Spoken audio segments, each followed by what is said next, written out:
इल्मी log के तमाम नाज़रीन को मेरा सलाम पहुंचे। नाज़रीन, आज के वीडियो में हम आपको एक ऐसे शख्स की कहानी सुनाएंगे जो एक ग्रॉसरी स्टोर में झाड़ू लगाता था और उसके वॉशरूम तक साफ करता था। फिर ये आदमी कैसे एक दिन व्हाट्सएप का मालिक बन गया और दुनिया के 100 अमीर तरीन लोगों में शामिल हो गया। ये कहानी है जैन कौम की। जैन कौम यूक्रेन के एक इंतहाई गरीब यहूदी घराने में पैदा हुआ। ये लोग इतने गरीब थे कि इनके पास सर्दियों में ऊपर लेने के लिए कंबल भी नहीं होता था, जिसकी वजह से जब इन्हें ठंड लगती तो वो हमसायों के फार्म हाउस में जाकर भेड़ों वाले कमरे में सो जाते। दूसरी तरफ जैन की माँ और बाप के दरमियान भी हमेशा झगड़ा ही रहता था। जैन कौम ने अभी बचपन भी नहीं संभाला था कि यूक्रेन में यहूदियों पर जुल्म सितम होने लगा, जिसकी वजह से वहाँ मौजूद यहूदियों ने हिजरत करना शुरू कर दी। जैन कौम की वालिदा ने भी वहाँ से हिजरत करने का सोचा, लेकिन उनके शोहर ने उनका साथ ना दिया। चनाचे जैन कौम की वालिदा ने अपने बच्चे को लिया और अकेले ही अपना सफर शुरू कर दिया। उन्हें अमेरिका में पनाह मिली और कैलिफोर्निया में अमेरिका की हुकूमत ने उन्हें एक 2 कमरे का फ्लैट दे दिया। अमेरिका में इस माँ बेटे के पास ना कोई नौकरी थी और ना ही खाने पीने को कुछ था। ये दोनों माँ बेटा मुकम्मल तौर पर खैरात के सहारे पल रहे थे। अमेरिका में फूड स्टैम्प के नाम से एक फलाही सिलसिला चल रहा है। हुकूमत इंतहाई गरीब लोगों को खाने पीने की अशिया खरीदने के लिए फूड स्टैम्प्स देती है, जिसे दिखाकर वो खाना हासिल कर सकते हैं। इन माँ बेटों की जिंदगी का सर्कल सिर्फ इतना सा था कि फूड स्टैम्प दिखाकर वो खैरात का खाना खा लेते और फिर सो जाते। जब जैन कौम थोड़ा बड़ा हुआ तो वो स्कूल जाने लगा। यूं ही वक्त गुजरता गया, पढ़ाई के अखराजात भी बढ़ने लगे और फूड स्टैम्प पर गुजारा मुश्किल हो गया। लिहाजा जैन कौम एक बड़े ग्रॉसरी स्टोर में मुलाजमत करने लगा। ये मुलाजमत थी सफाई करने की। जैन कौम स्टोर के फर्श से लेकर वॉशरूम तक साफ करता। वो कई सालों तक ये काम करता रहा और अपनी पढ़ाई के अखराजात पूरे करता रहा। वो 18 साल का हुआ तो उसे कंप्यूटर प्रोग्रामिंग करने का जुनून चढ़ा,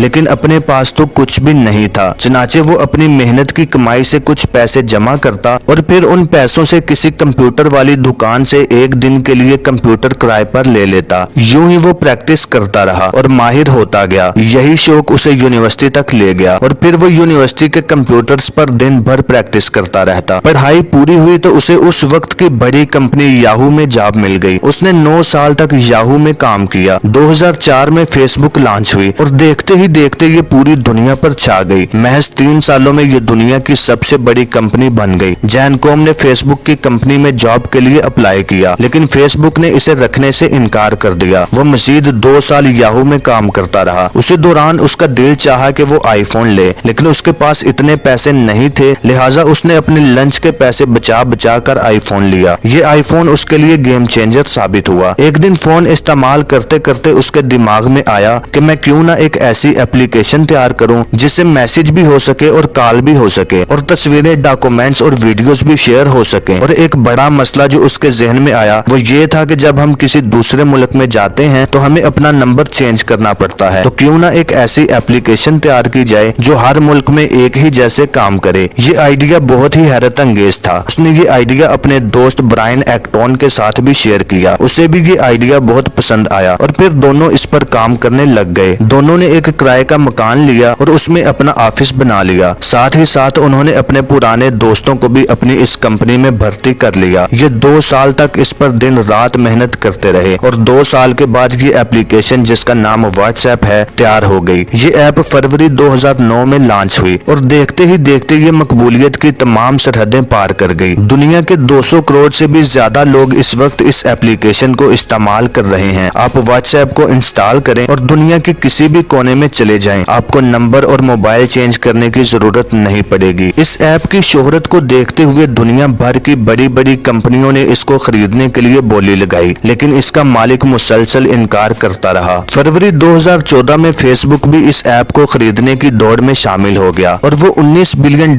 में इसका सौदा करने में कामयाब हो गया। जैन कौम ने इस सौदे में एक अजीबो गरीब शर्त रखी। उसका कहना था कि वो उसी फूड स्टैम्प इदारे के कमरे में बैठकर साइन करेगा जहां से वो खाना मांग कर खाया करता था। फेसबुक वाले ये मुआहदा अपने किसी ऑफिस में करना चाहते थे, लेकिन वो अपनी जिद पर डट गया, जिसकी वजह से फेसबुक को घुटने टेकने पड़े। डेट फिक्स कर ली गई और फेसबुक की टीम फूड स्टैम्प के उस इदारे में कागजात लेकर पहुंच गई। जैन कौम उसके वेटिंग रूम के आखिरी कोने में कुर्सी पर बैठा रो रहा था, क्योंकि ये वही जगह थी जहां वो और उसकी माँ बैठकर घंटों खाने का का इंतजार किया करते थे। ये दोनों कई बार भूखे प्यासे सुबह इस जगह पर आते और कई बार खाना ना मिलने की वजह से भूखे प्यासे ही शाम को वापस चले जाते। खाना देने वाली औरत हर रोज नफरत से उनकी तरफ देखती थी और साथ में ताना देती थी कि तुम लोग कब तक खैरात लेते रहोगे। ये बात जैन कौम के दिल पर लगती थी। चनाचे फेसबुक ने कागजात पेश किए और जैन कौम ने आंसू साफ करते हुए उस पर साइन कर दिए। वो $19 बिलियन का ये चेक लेकर उसी औरत के पास गया जो उन्हें नफरत से खाना देती थी और बोला, finally I got the job. उसने कुछ रकम इस इदारे के लिए डोनेट की और अपने रास्ते पर चल दिया। तो नाज़रीन, अब तक के लिए इतना ही। उम्मीद करता हूँ आपको ये इन्फॉर्मेटिव वीडियो पसंद आई होगी और कुछ ना कुछ सीखने को भी मिला होगा। तो अगर वीडियो अच्छी लगी तो वीडियो को लाइक और शेयर जरूर करें और ऐसी ही बहुत सारी इन्फॉर्मेटिव वीडियोस देखने के लिए मेरे इस चैनल को सब्सक्राइब करके घंटी के निशान को दबा दें, ताकि जैसे ही मैं कोई वीडियो अपलोड करूं तो फौरी तौर पर वो आपके पास पहुंच जाए।